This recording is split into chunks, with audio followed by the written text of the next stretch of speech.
Hello guys, and welcome back to another cold episode. On today's episode, we are talking about Labrynth, and more specifically, the deck building ideas behind Labrynth, and overall, what you can do with this deck. So here we are, I've just kind of thrown together some of the cards, and I'm just going to go over the deck building and the ideas behind them, and this is more just a primer for the deck, and not necessarily going to show you the combos and how to necessarily play it, especially since Labrynth is incredibly dependent on what the opponent is doing rather than necessarily even what you are doing, right? So there's not really, like, there are some things here and there that I could teach you, but I think this one is definitely more of, you kind of got to know what the opponent's doing more so than anything.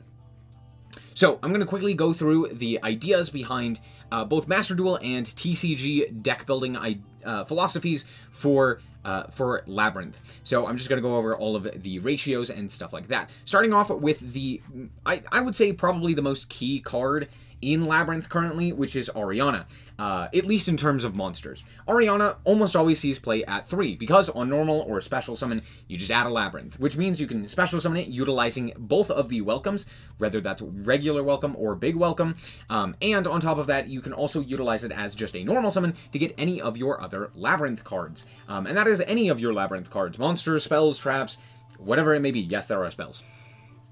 So there's that. That one is normally seen at 3. However, there are some interesting deck lists that I want to show you, or at least one that doesn't utilize this at 3, so there's that. Next up we have Ku-Klok. Ku-Klok can see play from 1 to 3.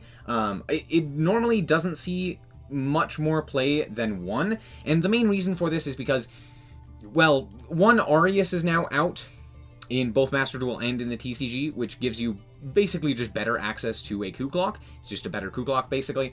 But 2, it also kind of doesn't work with hands often. You most of the time want to see it with something like an Ariana or a Chandelier or a Stovey-Torby. So there's that. But the main difference, I should say, between running 1 and 3 is depending on what you specifically want to do with your deck. Do you want to try to play during the opponent's turn to potentially prevent them from getting set up or what have you, to potentially allow you to play through those hand traps or through like negates or something like that? Like, for example, with Snake Eyes having access to Baron and Borreload Savage, maybe you want to try to utilize the Ku-Klok to allow you to basically play the game in the opponent's turn, right? That's more or less what Ku-Klok is there for. Being able to recur itself, being able to utilize a trap on the turn it is at, or the turn it is set.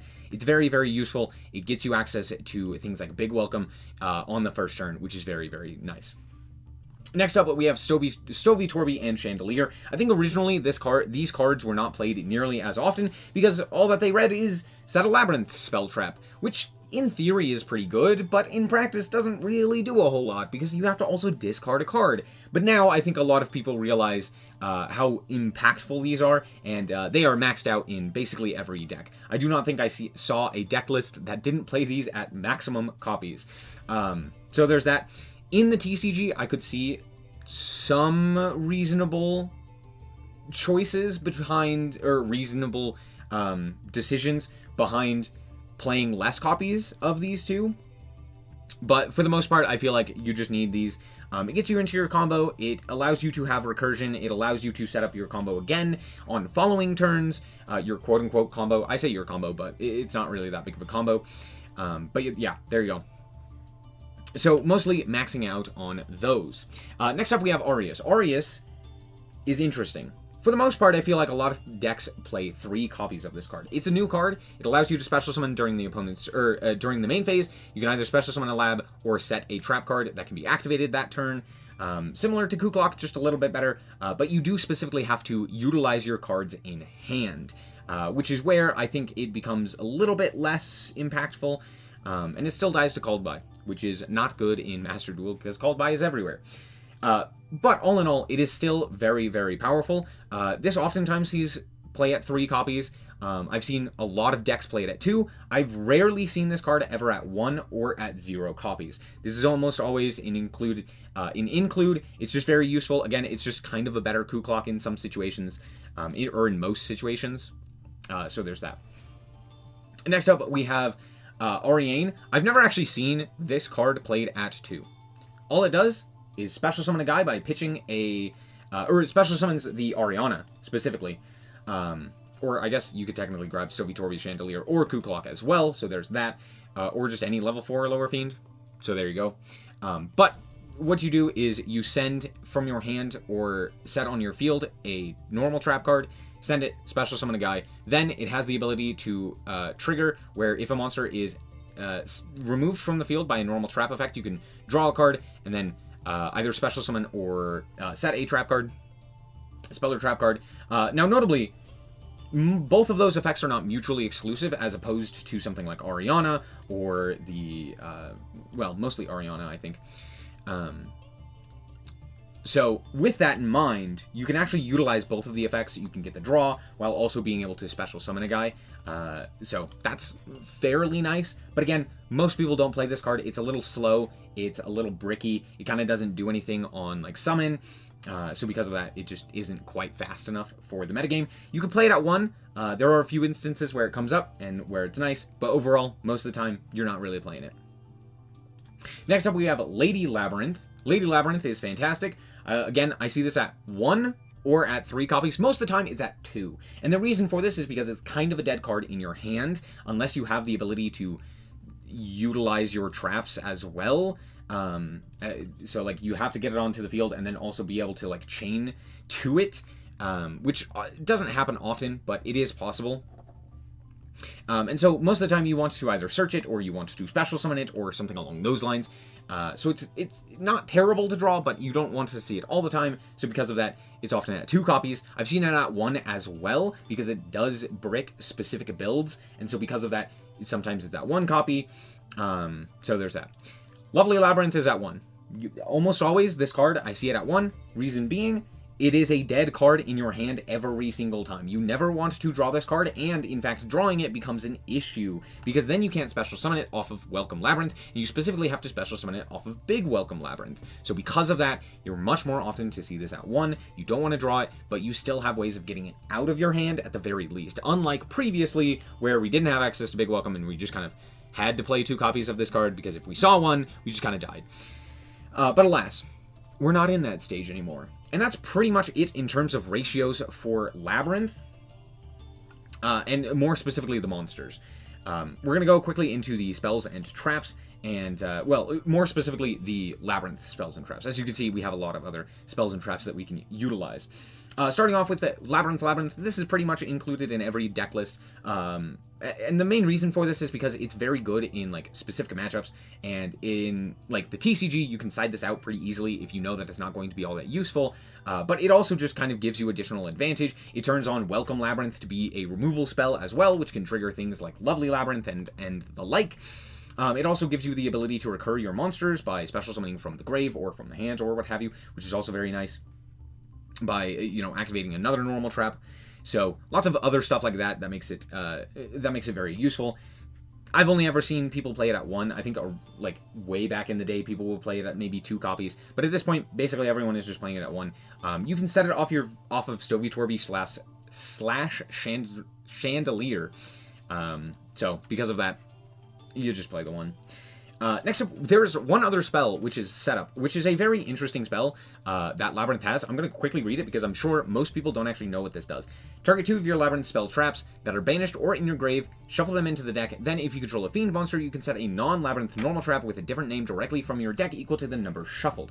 So what this does is pretty nice. It just allows you to set up additional traps, recur resources, and stuff like that. I've seen it played a few times, but for the most part, people don't play this because you don't really need to, and it does require you to, like, shuffle back your spells and traps. Now, this is nice for, like, shuffling back Big Welcome or something like that, but for the most part, it's not really worth it to try and grab this card as opposed to something else, and it's kind of a brick, so you don't really want to, like, draw it, so you do want to search it, but at that point, if you're getting to the point where you need to utilize Labrynth setup, you're probably either... the game is probably over at that point. Either you're winning it or you're losing it, right? So it's very, very rare where this is actually going to come up. while it is nice, like the effect is good and it's something that's like worthwhile, it's not really something that's too useful because probably by that point you've already had the game decided. However, it does come up occasionally, especially in slower builds of Labrynth. Then of course we have our standard Welcome Labrynth. 2 to 3 copies of this. I've seen people play 1 copy of Welcome Labrynth, and the main reason for that, I'll explain later, but yeah, most of the time, it's a free special summon, but it's just not quite as good as Big Welcome, and on top of that, it doesn't do anything by itself, so most of the time people will play it at 2 copies, unless they are just playing like a set 5 pass style of Labrynth, which doesn't really happen all that often. It's just not really as good as it used to be, especially with the Floodgate nerfs, so there's that. But for the most part, Welcome Labrynth is at 2 copies. Very rarely is at 3 copies. Even more rarely is it at 1 copy. And yeah, overall, pretty much a good card. It also recurs itself, which is very nice. So another reason why you don't play it at 3 copies necessarily. It just like puts itself back onto the field, and then you can use it again. Then, of course, we have Big Welcome. I've never seen this not at 3 copies. Like, legitimately, this is always the auto-include at 3. This is even more common at 3 than Ariana, which is not really too surprising.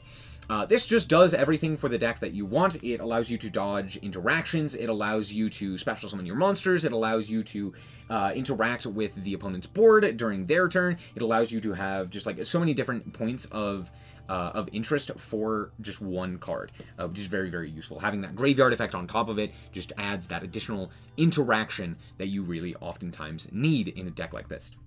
Now, there are 2 other Labrynth cards. So we have Fair Welcome Labrynth, which is when a monster declares an attack while you control a fiend monster, target a card in the field, negate the attack, and if you do, destroy that targeted card, then set a non-Labrynth normal trap from your hand or deck. Now, the only reason you would see this card see play is if you're playing an R format in Yu-Gi-Oh! Master Duel. With Labrynth Archfiend, because this card, it gains attack for each normal trap in the grave, and your opponent cannot target fiend monsters for attacks except for this guy. And then, however, it has another effect where if a trap is activated, you can special summon this card from your hand, and then on summon, it sets a normal trap from your deck that can be activated only when an attack is declared, which would be the Fair Welcome Labrynth. That is like the only instance in which I have seen these cards played. However, if you do want to play a more like battle trap centric style of deck, that is a possibility with the Labrynth Archfiend and with Fair Welcome Labrynth and stuff like that. Would I suggest that? Would that be very good? Is that something that most people do? No. So there you go. We do have Labrynth Barrage as well, which when you activate a set normal trap, except for this card, this effect becomes the normal trap's effect when that card is activated. Also, until the end of the opponent's next turn, after this card resolves, your opponent takes no effect damage from your card effects. Now, notably, this just allows you to copy another set normal trap card, or normal trap card that you activate. Right, so for example, if you set Big Welcome, you could get a second Big Welcome. In theory, this sounds pretty good. In practice, most of the time, what it ends up doing is, one, either getting chain blocked, when you activate a set card, or 2, just being not very useful. Yeah, I don't really need a second Eradicator Epidemic Virus. I don't really need to activate that again. I don't really need the second Daruma Karma Cannon activation. It's a lot of stuff like that. Sure, in theory, with the actual welcome cards, it's a little better, but in practice, it doesn't really do anything. So, there you go. It's funny, though. You could potentially get 2 Welcome Labyrinths, and then, have 2 of your monsters on the field. Would they do anything? No. But they would be there. And that is it for the Labrynth cards, the actual Labrynth cards.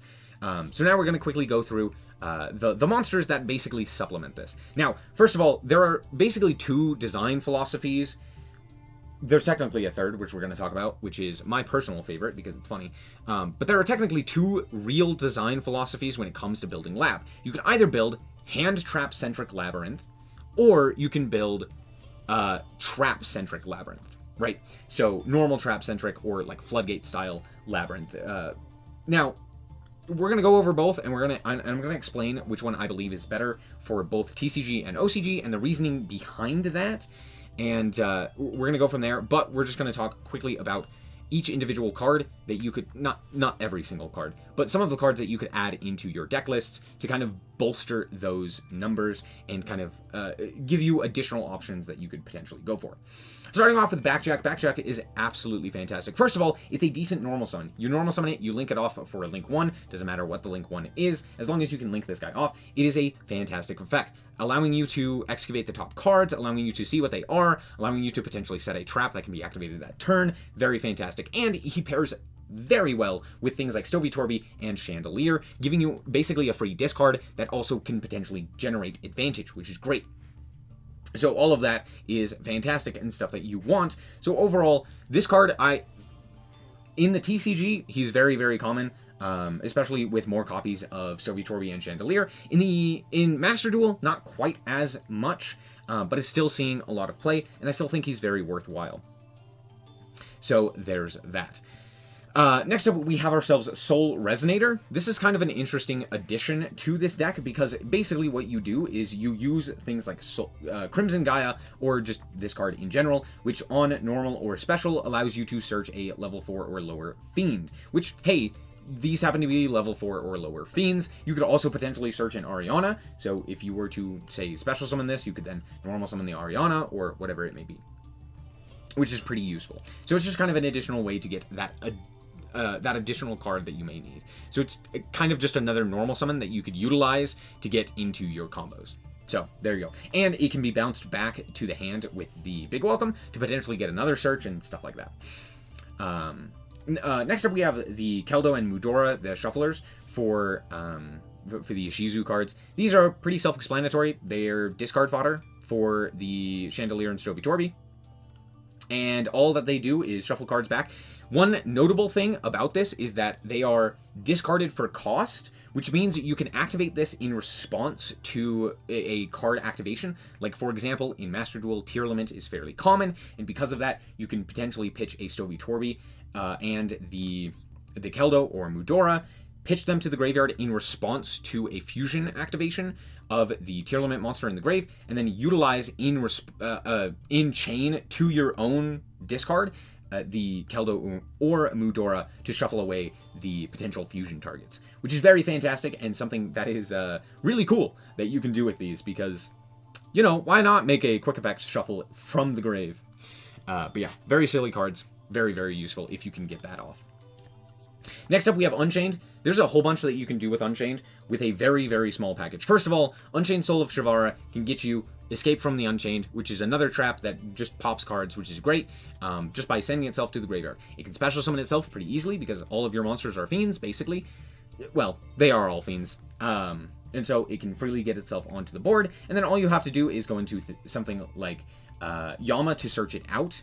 So you can just play the one, and then with the Sharvara, you can special summon it by either popping a set card or popping an additional monster that you had on field, go into Soul of Rage, utilize this guy's effect to then set the additional trap, and then you basically have the full Unchained board, the full quote-unquote Unchained board, while also then having the Labrynth options as well, which is very nice. It's a little bit high roll, but if your opponent doesn't, say, ash you or interrupt you or something like that, this is very, very useful. It's, again, a little bit more high roll, but I still think that it's pretty good. And it doesn't really cost too much in terms of either main deck nor extra deck slots, so it's not really that big of a deal. Especially since your extra deck is pretty free. You can basically just fill it up with a whole bunch of Unchained monsters and go from there. And then you just need 2 main deck pseudo bricks. They're not even really bricks, they're just pseudo bricks. So there's that. Next up, we have Eldritch. He's just a removal spell. But he also can bring himself back, which is kind of nice. But for the most part, it's just a removal spell. I wouldn't necessarily suggest him, but it is something I wanted to bring up. You could potentially utilize the Golden Lords and the Golden Land on top of the regular Labrynth stuff. Now, the biggest issue with this is that these are all continuous traps, which wouldn't really proc any of your, like your Lady or any of your other trap or monsters, right?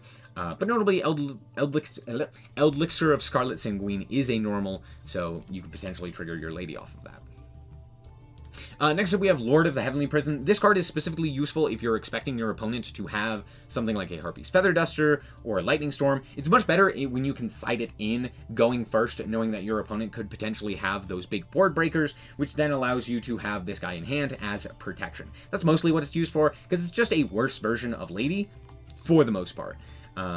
It's a little bit slower, and it can get you like the Pot of Desire or Pot of Extrav or something like that. So it's a little bit better in some cases, but for the most part, it's just a worse Lady. Yes. So there's that. And then, as I mentioned, hand trap versions. Nibiru's pretty good. There's one other spell we haven't talked about, Called By.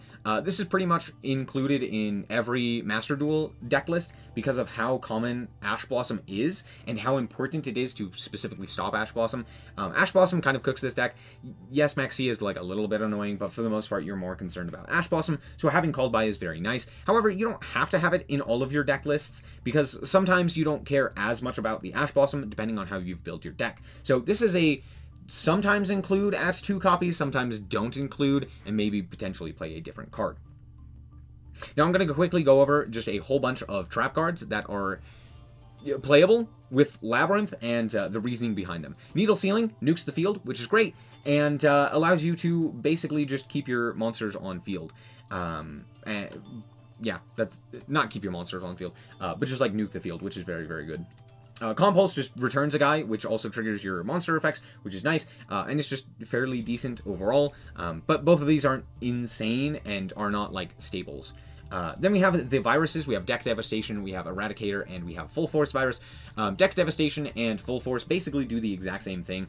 I mean, a little bit different. This one destroys 1,500 or less attack. This one destroys 1,500 or less defense, which kind of matters, but for the most part, they don't really do anything different. They basically do the same thing. Eradicator's a little bit different because you can call either spell or trap, and then nuke your opponent's hand and any of their draws, which is nice, but it is a little bit more difficult to set up. However, even with that being said, these are only okay. They're much better when you can side deck them in and basically be like, cool, I'm just going to randomly see this, or I'm going to search it or something like that. I know that these are going to be useful against your deck, whether that is, you know, you're playing against Snake Eye or you're playing against Kashtira and you want to like nuke their hand of spells or something like that. So there you go. Next up, Starlight Road. Starlight Road is basically the normal trap version of Judgment. So if you want to have additional protection in the form of a trap card from like Harpy's Feather Duster or Lightning Storm, you could potentially play this. You could also play the Stardust Dragon in the extra to potentially summon it, and then have just like a guy to be there. Or add additional protection as well, which is kind of funny. Evenly Matched is a great going second option. It kind of doesn't really do anything in terms of for you specifically, but it is just like a good going second option. Imperm is almost always included in these decks as well, because it's not only a hand trap, but it also is a fairly decent trap just in general. It's a normal trap, it can trigger things like the Lady, and just overall it is a fantastic card to be utilizing, because it just kind of fulfills a bunch of the requirements, being a normal trap, being a hand trap, etc. So, very nice. IDP is IDP and is a very good card just in general. If you can search it out and then potentially rip a card from your opponent's grave while also getting rid of an opponent a card on their field, very useful. We have Ghastly Glitch, which used to see a lot more play than it does now, and the same thing with Terrors of the Overroot. These are both fine cards. They are pseudo removal. Terrors is a little bit better of removal because it specifically like clogs your opponent's field as well, which is pretty nice. But for the most part, they more or less do the same thing, which is, you know, deal with a card, which one-for-one trading isn't as useful as it used to be, but there's still there is still some merits to playing either one of these depending on the metagame. This one could send something like a King Backjack, which is very nice, and then Terrors of the Overroot can, like, you know, if Kashtira is incredibly popular like it was previously, you can give them something in face down defense position and just be like, cool, no, you now don't get to get any of your other guys freely special summoned. Destructive Daruma Karma Cannon is one of the few cards that oftentimes sees play at 3 as a normal trap in Labrynth. Oh, I just realized I don't have a trap in here that I wanted to have in here. Anyway, this card is absolutely insane. Just changes everything to face down defense position. You can chain the Lady to it, which is fantastic. And because of the way that this is worded, it also deals with things like Noir or Underworld Goddess, or I knocked my glasses off of my own face, oops, or anything like that that would be unaffected, right? And it also deals with Link monsters, which happens to be very good right now in the current metagame because of Snake Eyes. So there's that. We have Transaction Rollback, which is great if you can get it into the graveyard with things like SnowiKs and Chandelier, which is fantastic because then it can copy the effect of your Big Welcome or your Welcome Labrynth or something like that. So for example, if you were to go for Coup Clock, activate its effect, then go for a SnowiKs effect in order to pitch an additional card and itself to set the Big Welcome and then bring back the Coup Clock and then activate the Big Welcome, or sorry, you go SnowiKs pitching rollback, right? You then go Big Welcome, that gets Ash Blossomed. You go, okay, that's fine. I'm just going to do it again with Transaction Rollback and guarantee that I get that advantage going and generating. Right, so that's pretty useful. However, because of the main effect not being all that great, you have to target a trap in your opponent's grave. It's not as seen, or it's not as commonly seen, because it kind of doesn't do anything on the field, which does matter. Anyway, then we have a whole bunch of floodgates. You can play basically all of these, except for 1-for-1, or there can be only one. This one's not nearly as good, but you can play it. I've seen it played. Obviously, things like Anti-Spell, Rivalry make sense, Goes and makes sense. Skill Drain, you can play around pretty easily because Lady is just big, you know. Summon Limit is okay, but it can hurt you. Whereas things like Power Sink Stone is just, yeah, it's just good in general for this deck. Just giving you the ability to basically stop the opponent from doing too much, and you're not going to really be hindered by it too much as well, because you're probably not going to be activating that many of your monster effects. However, notably, this also includes both players' monster effects, I believe. Well, this card has 2 spell counters, neither player can activate the effects. So basically, if you trigger this card twice, your opponent can't do anything. So there's stuff like that. That is pretty useful with this. There's one more card I wanted to talk about, which is Trap Trick. Trap Trick is pretty simple. Just gives you extra access to even things like Welcome or Big Welcome, but more importantly, things like Daruma Cannon, the Infinite Impermanence, etc., etc. So there's that. Obviously, there are such an insane amount of trap cards that you could potentially utilize, and we'll be going over a few more in one of the deck lists, but for the most part, this hopefully gives you a general idea as to some of the things that you can utilize and some of the things that are currently being utilized. Oh, also, when it comes to floodgates, most of the time, you're going to be seeing... In Master Duel, you'll see this one, but for the most part, it's just these 3. Yeah, these 3 happen to be the best ones, so there you go.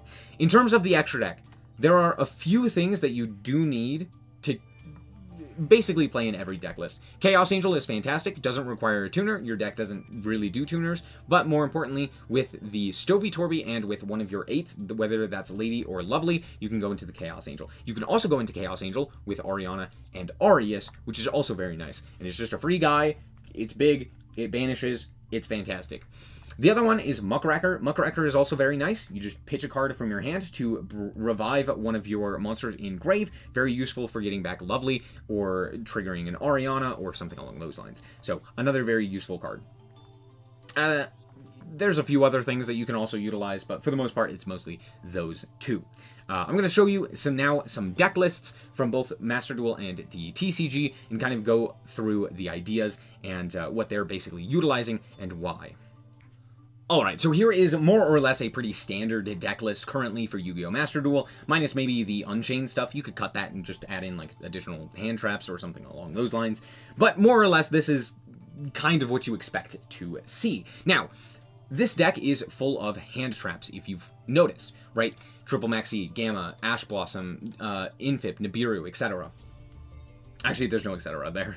But lots of hand traps, lots of ways to play basically during the opponent's turn, which is, I think, really valuable in a best of 1, and it's why decks like this in particular work well in Master Duel. If you only have the ability to play going first, it's not really going to be nearly as useful. If you need to win a die roll, or if you need to get a specific game won, and then rely on your side deck or something like that, then it's not really going to work as well in a best of 1. So because of that, you oftentimes have to basically play during the opponent's turn, or at the very least prevent them from playing during their turn.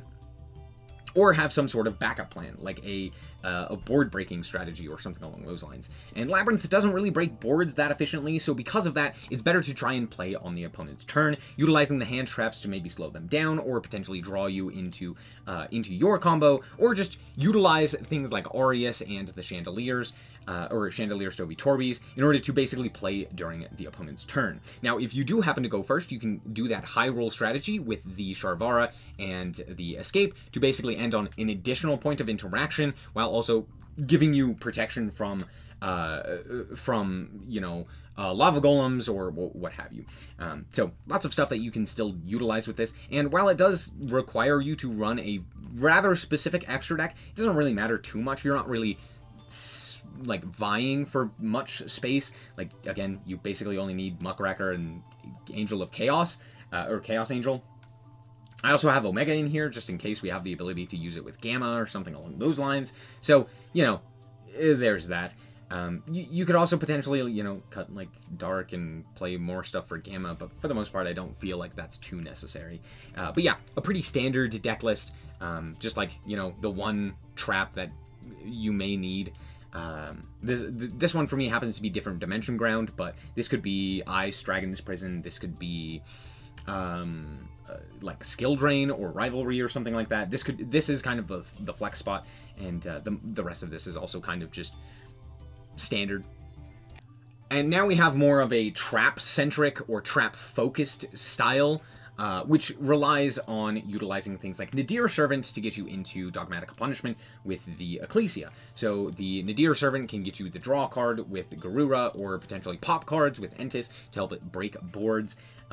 Since you're not playing as many hand traps, there's that. You're also playing a lot more traps just in general, right? The Dogmatic Punishments, more Floodgates. These could also just be additional normal traps, IDPs, etc., etc. Just kind of maxing out a little bit more on the traps and relying more on getting to those traps. You're also playing things like 5 Rainbow to potentially set it into the Pendulum Zone to stop your opponent from basically playing the game, which is another thing that you can do. And then the extra deck is basically kitted out very similarly, with, the extra and Prosperity to make sure that you still have things that you can utilize with Dogmatic Punishment. But then on top of that, just actually being able to utilize said card. Not nearly as many hand traps, still playing the Imperms, still playing the Maxis. They're still good cards. And, obviously Maxi is Maxi, so there's that. But, that's basically it in terms of like a trap version. So yeah, there you go. You can also utilize the Nadir Servant if you want to. Sometimes you don't. Sometimes people don't. It's just kind of up to them. Same with the Floodgates, how many Floodgates you want to play, etc., etc. You could play like Dimensional Barrier. So there's that. Now, this is the deck list that I personally have been playing and I thoroughly enjoy, or at least the most, because it is Going Second Lab. That's right, Going Second Lab. Now, I've already done, I think, several videos on this. This wasn't created by me. This is something that the community has come up with already. So there's that. But it is a very interesting idea. Basically, the concept is, hey, utilizing my Stovi Torbi, my Kuklok, and my Aureus to basically play the game on the opponent's first turn, and just kind of like drawing me into that with things like Impulse or Phantasme, and slowing the opponent down with big board breakers like Nibiru and Maxi to just kind of play the game during the opponent's turn. And then that way, instead of having to like set cards and wait, you can just kind of do that during the opponent's turn and then also play on your turn and then play again on the opponent's turn, and then just you're always playing the game, which is fantastic.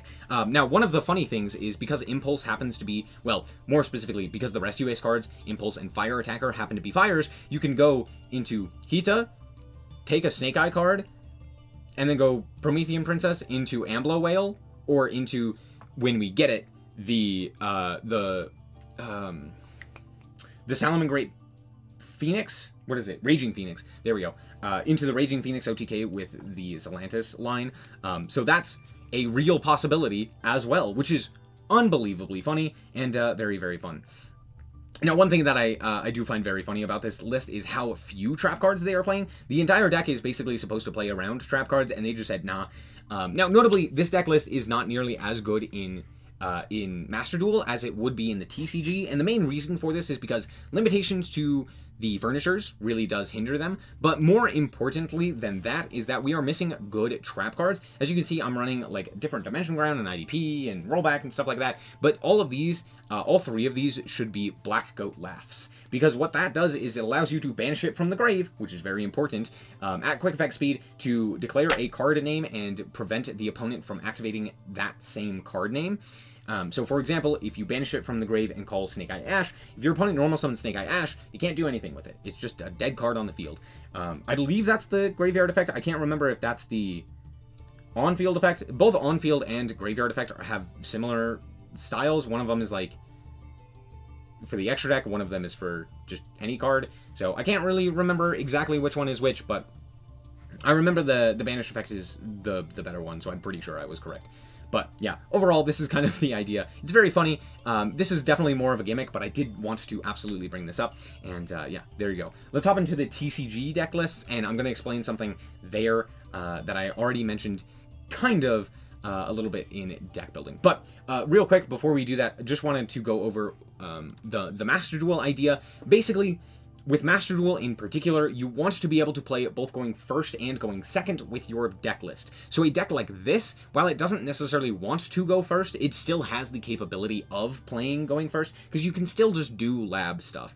And because of the way that this deck in particular works, as well as all of the other deck lists that I've shown you, is that they basically have the ability to still play on the opponent's turn, which I find to be way more important in Yu-Gi-Oh! Master Duel than in something like the TCG, where you have the ability to kind of lose that game 1 and then still continue to play in games 2 and 3, utilizing the side deck, making sure that you know whether you're going first or second to kind of fiddle around with that.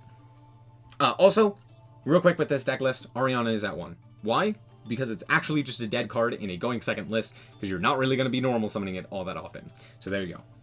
Alright, and here we are looking at Jesse Cotton's YCS Rio deck list.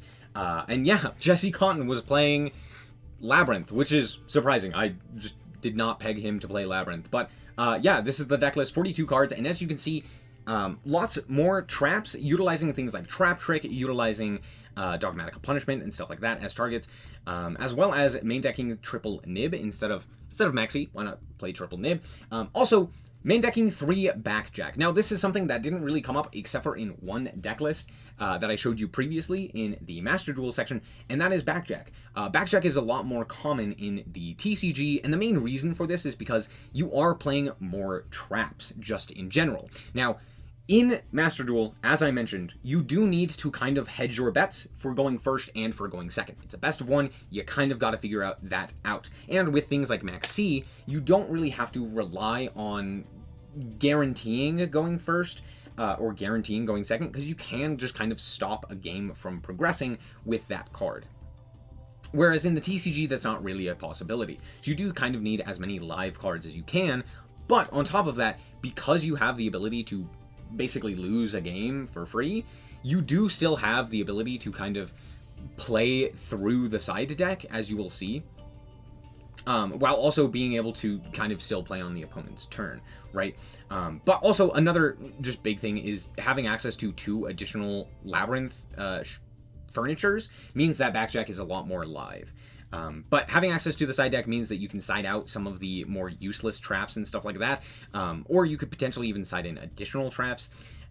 But yeah, you can side deck out cards that may not be as useful, whereas in Master Duel, that's not really something that you can do. So again, there's that. Also, One Lady has been pretty common in terms of the TCG deck lists, or just like more recent deck lists from top players. And the main reason for this is because most of the time you're wanting to get it off of whether a welcome or a big welcome or something along those lines. You don't really want to draw it because it's not very useful as a draw unless you have the ability to, you know, potentially trigger it in some other capacity. Similar to something like Coup Clock, where it's only really going to be useful if you draw it in tandem with a very specific set of cards, so it's much better to search it or go from there. So there's that. 42 card deck list, pretty simple. Next up, we have another Labrynth list. This one is main decking the Skill Drain this time, and also is playing Rollback. But again, lots more in terms of discard fodder. This one, instead of playing Nib, is playing Ash Blossom, but still playing the 3 Infip. Also, Daruma, playing 3 copies of it. Here we have 2 welcome instead. But again, more focus on that discarding effect with the furnitures there, and kind of going from there. But again, more of a focus on the floodgates here, and again, even more stuff for going first, more stuff for going second, you know, very specific side decking patterns, as we can see here, you know, very clear going second options, very clear going first options to kind of just bridge that gap and make it even more powerful, whether going first or going second, and not really having to kind of like put all of that in to the main deck there.